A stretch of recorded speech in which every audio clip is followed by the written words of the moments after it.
چاودێرانی سیاسی لە شاری کەرکووک جەخت لەسەر پێویستی بەڕێوەچوونی پرۆسی هەڵبژاردننی ئەنجومەنی پارێزگاکان لە کەرکووک دەکەنەوە و ڕاشی دەگەیەنن لە کەرکووک زمینەیەکی لەبار هەیە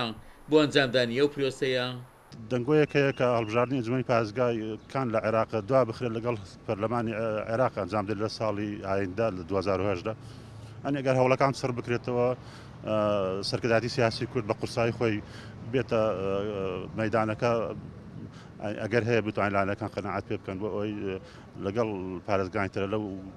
لەو کاتەوە لەو تەوقیتە هەڵبژاردننی ئەنجومەنی پارێزگای کەرکووک هاوکات لەگەڵ هەڵبژاردننی ئەنجومەن پارێزگانی عێراق و پەرلەمانی عێراق ئەنجام بدرێت. زمینەسازی هەیە لە کەرکووک و هەموو لایەنەکان ئامادەم بوو بەشداری هەڵبژاردن، بەڵام تاکەشت ئەوەیە کە بڕیارێکی سیاسیە ئەیانەوێ ئەو دەسەڵاتەی یان ئەو بڕیاری کە جەماوەری کەرکووک هەیە لەسەر ئایندەی خۆی و ئەو دەسەڵاتانی کە دراوە ئەنجومەنی پارێزگاکان ئەیانەوێ کەرکووک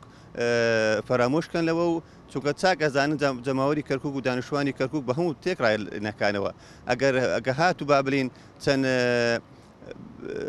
ڕای جیاجاشە بێ بەڵام لەسەر چەند ڕایەکی چارەنووسازی کەرکووک هەموو زۆر لایەنەکان کۆکن لەسەرەوەیە. لە ئێستادا کەرکووک لە ڕووی ئەمنیەوە زۆر کەچێکی لەباری هەیە بۆ ئەنجامدانی پرۆسی هەڵبژاردن وهروە لە ڕووی یاساییشەوە کەرکووک و شارێکە پرۆسی بە یارمەتی تێدا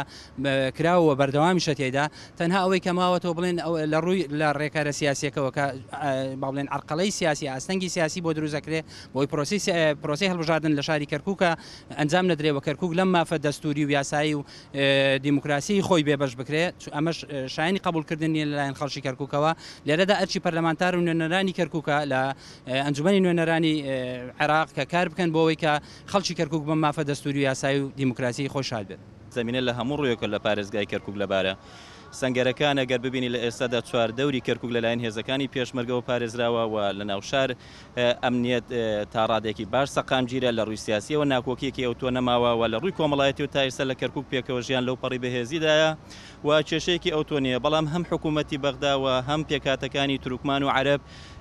نایانوێ هەڵبژاردن بکرێت بەو پێی ئەوان لەوە دڵنیانم جارە هەڵبژاردن لە کەرکووک بکرێەوە کورد زۆری نەهێنێت. وتەبێژی ئۆفیسی کەرکووکی کۆمسیۆنی بەڵای سەربەخۆی هەڵبژاردنەکانیش ڕای دەگەیەنێت ئامادەباشی پێویستیان بۆ ئەنجامدانی هەڵبژاردنەکانی داهاتوو لە کەرکووک کردووە.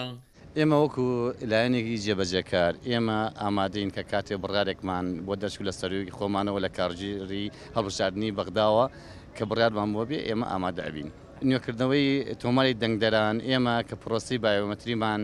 بڕێوە بۆ خۆی لە خۆیدا نوێکردنەوەیەکە بۆ نوێکردنەوەی تۆماری دەنگدەران. تا ئێستا سەرکوتویەکی زۆر باش بووینە ئەگەر بەراوە لەگەڵ پارێزگاکانی ترا ئێمە ڕێژەیە گەشتووەتە لە 156 تا ئێستا.